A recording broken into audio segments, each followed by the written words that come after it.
All right, brother, here we are. Here we are. Back again. I'm Alex, this is Nick. How you going? And we are Geek Men. The Geek Man. Yeah.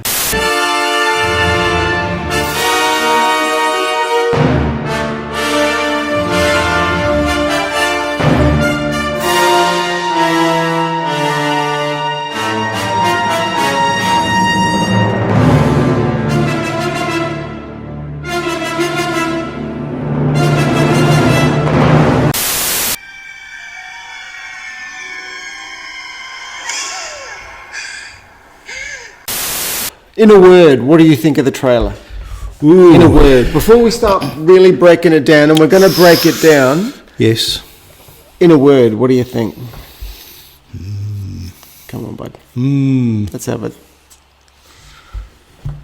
Come on, do you want me to start us off? Please do. I love it, bud. I love it. I love it. Yeah. I love it. I'm in. Especially the music. Yes. That. Dun, dun, dun, dun, dun, dun, boom.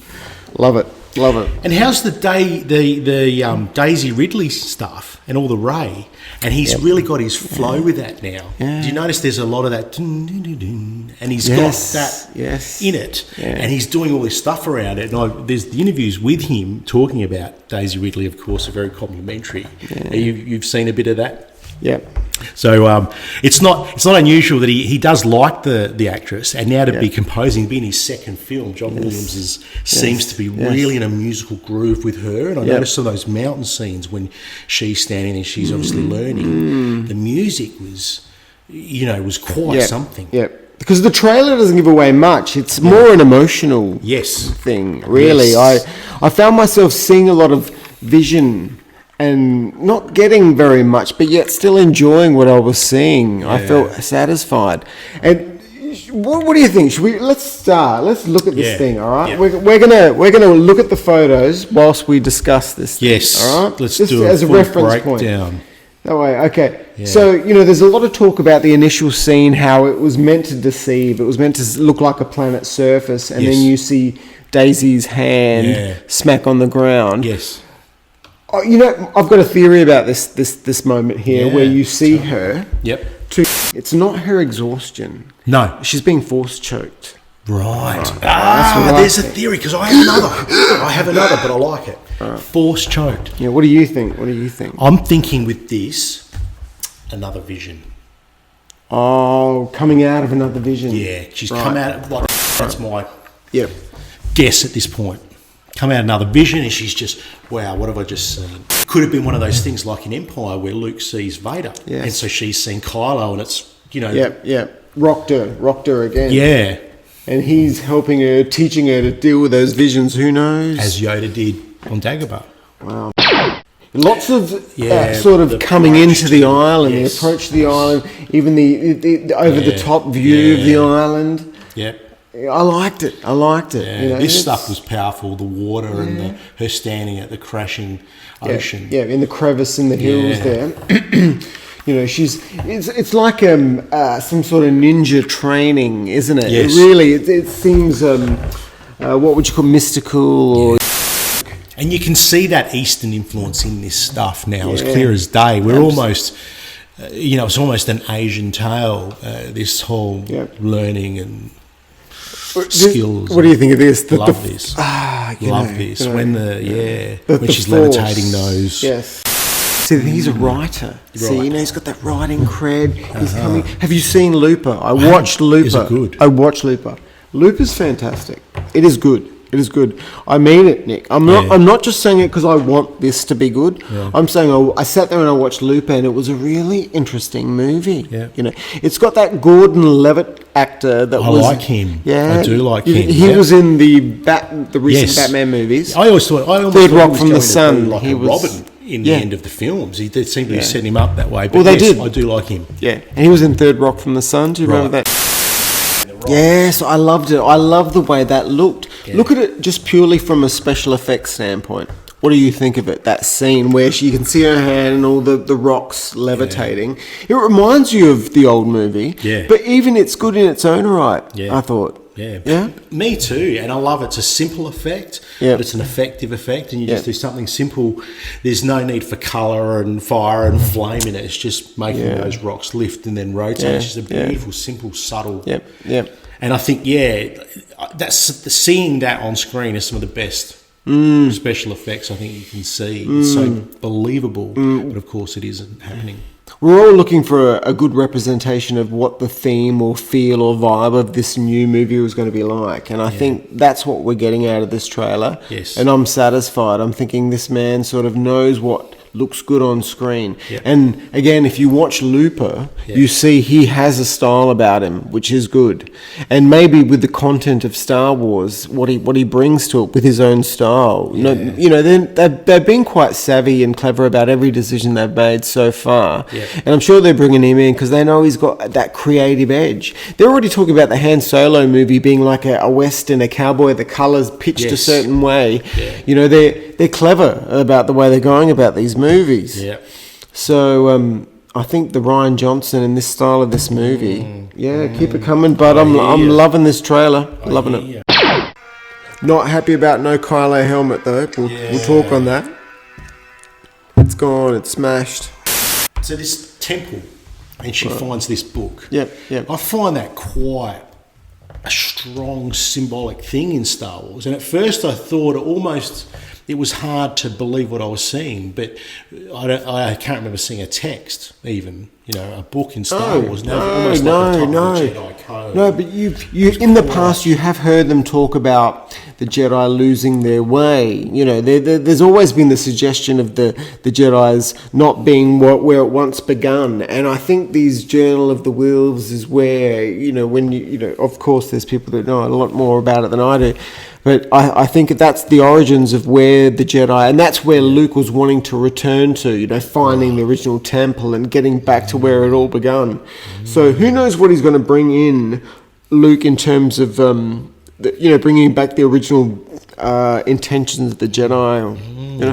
Well, it's an interesting point because that final line in there, and maybe I'm speaking too early because we haven't got to that part, but that line, the Jedi have to end. Yeah, well, we'll get to that. What has happened? We'll get to that. We'll get to that. Okay. That's a great one. It's so much bigger. Yeah. The training. We had to see the training. Very much a similar format. Yeah. This is cool. I just want to take a moment to talk about those ships that are spouting a red. Well, are they spouting? I thought that was the sand of the planet. Ah. Yeah. I'm thinking, I think the sand of the red planet. It makes more sense. It makes more sense. I guess I thought there was a white, but maybe it's a white layer and there's the red sand underneath. They provoke, as they're cruising along. Yeah. I hear. What I like, I've heard that the walkers are going to be a pimped out version of the old walkers. So I saw a close up of, you can see the walkers in the distance coming towards those fighters, and they're just more massive, bulky versions of the original AT-ATs, right? They pimp them out a bit. So, should we go again? Let's do it. I love this. I love this bit with Poe and the X-wing blowing up. What did you think of that? And BB-8 rushing down the passageway. It's so typical the urgency of Star Wars. The sort of got to get out. The Empire. Because I heard that the Empire are going to be hot on their tail. Not the Empire, but the First Order. The First Order. Yeah. They're going to be hot on their tail. Very Empire-ish, where the pursuit was right on their ass. That's Star Wars to me. Yeah, that's great. That's some of my favourite stuff. Empire, asteroid field, and Vader and Star Destroyers are bearing down on them. Well, even the original starts like that. A New Hope has bang, you're 100%. Right into the urgency. Yeah. So, and the space sequences that follow here, I love this stuff with the Falcon. The Falcon looks great. Yeah. Look, Kylo, no helmet. Yeah. Here, we got to stop here. We got to talk on this. Yeah. Luke's no. Before we even get to the Kylo, Luke's standing in front of the Jedi Temple burning. Got here. Now, that's pretty. You know what I predict? Can I tell you what I predict? I think we're going to see, this may have happened in a flashback. We're going to see this in a flashback because it's not where he is currently, right? And not only that, we're going to see a younger Mark Hamill. They're going to do the old CG number. They're big on. We watched. What did we watch recently? Guardians of the Galaxy, right? And it's got Kurt Russell in it. So we were watching Guardians of the Galaxy 2. It's got Kurt Russell playing the father of Star-Lord. And they've done the first sequence where he's a young 70s guy, you know, Kurt Russell from the 70s. He was in heaps of movies. He looked a certain way in the 70s, and they recreated his face. They did it with Robert Downey Jr. They did it in Rogue One. I think they're going to show us a young Luke. Oh, cool. What do you think? Cool. What do you think? It feels right, man. Well, this is a flashback. He's not where he is currently. I'm thinking Vader, End of Return of the Jedi, his father. I'm thinking, where else do you want to go? Who else do you want to show? In this film. Yep. It's going to be another Skywalker. It's a big moment. It relates to Kylo. Yep. I mean, I know we're just sort of extrapolating now, but it seems to fit. Absolutely. So, and that leads on to the scene where you see Phasma coming through smoke and fire, right? Yeah, I'd forgotten. Yeah. Right, so it's just a glimpse of Phasma. You just see Phasma. But yes, this bit at the end. What do you think about this bit at the end? Tell me what you think, and then I'll tell you what I think. Look, I don't have much. All I'll say is, from what I understand, Mark Hamill read the script and said to the director, Ryan Johnson, I hate everything you've done with my character. Yeah. And I heard that. And then apparently, that's in the Orlando, I think he says that. Yeah. And then something to the effect of, but that's not a bad thing. Yep. So I guess what is that comment? And you're now getting to this film. I'm struggling, and all I can think of, I'm struggling again, buddy. Struggling. And all I can think of is that there's some disillusionment. I can't see how strategically. Unless it's a hiding, they've got to go into hiding, and he's trying to say that they've got to end. They've got to look like they're going to end. Yeah, at straws. I don't have much. I don't know. Look, it's all theories, isn't it? That's quite possible. I'm sure. And that's what's cool about it. It does make you question, and you go, "Wow, what could this be?" Yeah. It hints at maybe the boldness of the film. Yep.